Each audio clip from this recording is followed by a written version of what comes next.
धावा. आता एक बार धावा संकट आले. आता भावापर्यंत निरोप लवकर जाणार नाही, कारण का भीम असा होता मशीवाली दगड, मशी एवढाली दगड एकमेकाच्या अंगावर फेकायची. मशीवाली मोठी मोठी. आता 100 माणसाला तो होणार लोटायचा नाही. ती भीम असा बसतो धरून फेकून मारायचा, एवढी ताकद होती. आणि माझा भीम असता तर मला ह्या संकटातून वाचवलं. पण आता माझ्या जवळच आहे खास जीवाचा जीवलन म्हणजे माझा कृष्ण भगवान. माझ्या देवाला कळलं पाहिजे. म्हणून अर्जुनाने विचार केला, धावा केला. धावा श्रीकृष्णाचा केला, उडी घेतो अशा वेळेला. आणि मग काय झालं, आता कोणी प्रयोग करू नये बरं का.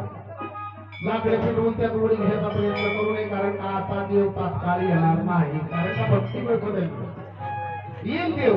लगेच पाय असं जावे मनांतरा सुखे तो घरा नारायण ठाईच बसून करा एक चित्त आवडी अनंत वावा. देव येतो पण भाव कसा अशा. काय झालं आपल्या सगळ्यांना सादर करीत आहोत. उडी घेतो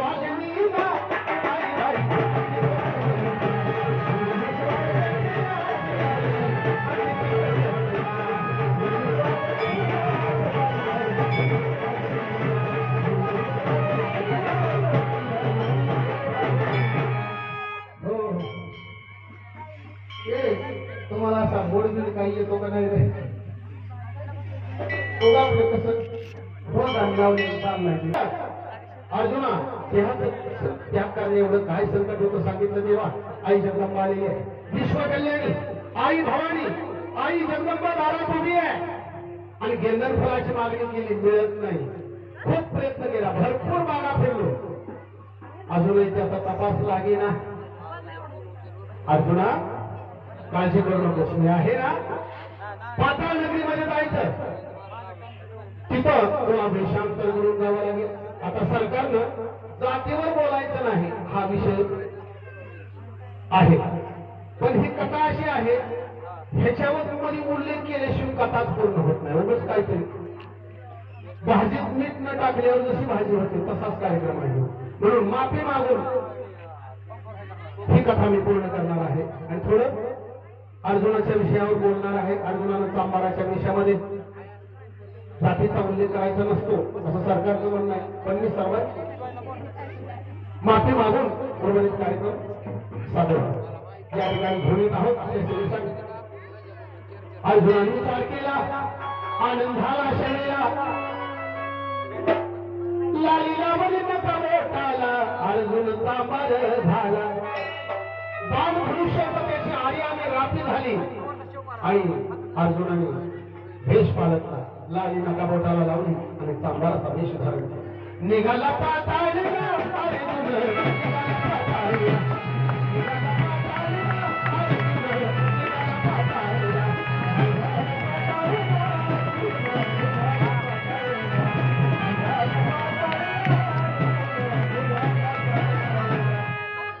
आतळ वितळ सुतळ तळातळ रसातळ महितळ हे सगळे पाताळ ओलांडून अर्जुन पाताळात गेला. पाताळात गेल्याच्या नंतर गडी जबरदस्त होता, शक्तिशाली होता. तिथं नाग लोक राहतात, स्वर्गात देव, मृत्यूमध्ये माणसं, आणि त्या खालच्या ताळामध्ये म्हणजे पाताळामध्ये नाग लोक राहतात. तिथं गेला, हा मनुष्य बघितल्यावर नाग लोक बिथरले. कोण आहे, काय काहीतरी संकट आलं. शेष राजाच्या कानावरती वार्ता गेली. कोणी 100 फणाचा होता, कोणी 200 फणाचा होता, कोणी 500 फणाचा होता. आपण फार तर 5 फणीचा नाग बघितलेला आपण आता माणसाने. 5 फणीचा, एक फणीचा 5 फणीचे हे बघितले. पण 100-200 फणाचे नाग इथं नाही, शेषाच्या नगरीमध्ये. आणि 1000 मुख त्याला आहेत, म्हणून त्याला राजा घोषित केला, शेष राजा, सगळ्या नागावरचा राजा. आणि तिथं गेला, ती वार्ता तिकडे कळली. कुणीतरी जबरदस्त पुरुष गावात आलेला. अर्जुन कसा होता, शक्तिशाली होता. साखळीला हिसका दिला तर कुठली जात होती. पूर्वीची माणसं अजूनही आहेत काही पहिलवान मंडळी, कमरेला पायाला कासाला लावला, तणावा दिला तर तुटत होत. आमच्या राजात सुतुळी तुटला. नाही कारण जर शिजून म्हशीचं दूध कुठं आहे कवचित खाणं काय होतं पूर्वीच्या लोकांना तुपात खाका बदाम पिस्ता चावळे बरेच काही गोष्टी खायला खतरनाक होत तुपात चपात्या आता सणादिशी तूप कवा तरी एखाद्या वेळेस मिळतं नाही तर काय खाणं खतरनाक होतं पहिल्या लोकांचं त्यामुळे माणसं तशी होती आता मला सांगा ज्यावेळेला हा किल्ला बनवत होते त्यावेळेला त्यांच्या सोबत ही काही सैन्य असेल काही माणसं असतील केवढी दगड आहे आताच्या 10 माणसाला ती उचलून असले मोठे मोठे धोंडे एका रात्रीत किल्ला बनवणं सोपं नाही घराची संकल्पना करण्यातच रात्र उजळती आता दिसते आर्किटेक्ट प्लॅन काढायला सुद्धा कमीत कमी 8 दिवस लागतात तर ती वास्तू तयार होते एका रात्रीत छोटी गोष्ट नाही अशा अवस्थेमध्ये उर्वरित कार्यक्रम आपल्या सेवेसाठी सगळीकडं जिकडं तिकडं अर्जुन फिरला परंतु शोध लागत नव्हता आणि देहाचा त्याग करण्यासाठी मुली घेतली श्रीकृष्ण प्रसन्न झाले आणि अर्जुन पाताळात गेला आणि पाताळातल्या लोकांना समजलं कोणीतरी मानवी पुरुष आलेला इथपर्यंत कथा आहे इथून पुढचा भाग आपण आहे राजाने बोलावणं करून घेतलं म्हणले आपण कोण म्हणले मी अर्जुन चांबार नाव देहाला आलं तुमच्या नजरेला इतर पोटाची खळगी भरण्यासाठी माझ्यावरती कृपा दृष्टी क्षेत्र असावं असं म्हणतात एक धर्मशाळा उघडून दिली त्या धर्मशाळेमध्ये अर्जुन राहू लागला कोणाच्या तर चिपलीच्या पायाचा अंका तुटला आणि त्यांनी अरे म्हणजे आपल्या गावात आलाय म्हणजे कोणत्या चांबार त्याच्याकडे जा दादा म्हणजे एवढं शिवून द्या आता कसे आले धरावी कुठं टाका मारावा सातपुरीला माहिती संकट आलं आता युद्ध करायला सांगितलं असतं तर गवत कापल्याप्रमाणे माणसं कापले असते ही लय हेदारा खेळ आहे की ज्याचं काम त्यांनीच करावं तरी पण प्रयत्न केला पाहिजे आता आपण चांबार म्हणून घेतोय म्हणजे जे पण सांगितलं पाहिजे तवर गावात कोणीतरी दौंडी केली कातडीच्या चपल्या शिवून मिळतात फुकट माणसाने जे गोळा केलेली शिद्धिगारा लागला पर्वत एवढा डोंगरा एवढा फुकट शिवून मिळते म्हणल्यावर तर 4 पोट टाकलं लोकांनी आणि फुकट शिवून मिळते म्हणल्यावर कोणी एखाद्या माईने चोरून आणलेली चेपत त्या टाकली सध्या सगळ्यात जास्त चोरी कशाची होते सगळ्यात जास्त चपल्याची चोरी होते चपल्याची कारण का आत गेलेली बाहेर येतात आणि बाहेरून आले आत जातात म्हणजे आत जाणाऱ्याची देवाची ओढ असते बाहेर येणारा दर्शन घेऊन आलेला असतो सांगलीचे पर्वत पायात घालते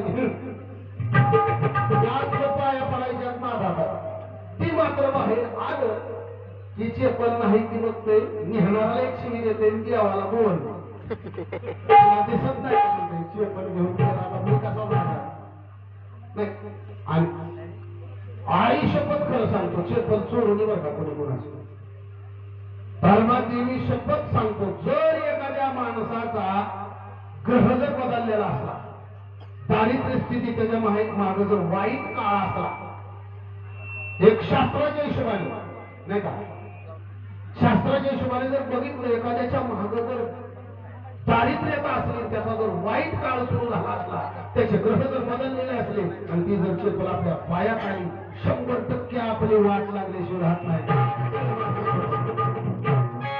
अशा अवस्थेमध्ये म्हणून आपण सांगून यायची नसेल पुढच्या आठवडी घेऊ बाजारात पण दुसऱ्याची घालायची अशा अवस्थेमध्ये बरोबर कार्यक्रम आपल्या सेवेचे घेऊन येत आहोत गेंदरपूर वाहिले अंबाबाई अर्जुनाने काय केलेलं आहे राजवाड्यात बोलवलं म्हणजे अर्जुन म्हणतात देहाला आम्ही तुमच्या नगरीला क्षेत्र असावं राजाच्या पुरीचं लग्न होतं अंकिनी डंकिनी नागिनी पद्मिनी वैपावंती अशा प्रकारची त्यांची नावे होती 6 जणींची लग्न झाली होती आणि वैपावंतीचं मात्र लग्न नव्हतं तिचा पर होता जो कोणी जिवंत वाघ धरून आणील तो पुरुष माझा पती होण्याच्या लायकीचा आहे जो वाघ धरील त्याच्याशी लग्न करील आता वाघ धराय सोपा आहे ती मित्र वाघानं वाघ केलं तर महाग पडतोय ती मित्र बघून सुद्धा आणि जिता दिसल्यावर तर चटी पिवळीच आमच्या तिथे खर्च नाही माणूस वाघाच्या काळजाचा लागतो म्हणून वाघ धरला माझा संभाजी राजा होता वाघच फाडला औरंगजेबानं संभाजी राजाच्या अंगावर वाघ सोडला पण गड्यानं आव्हान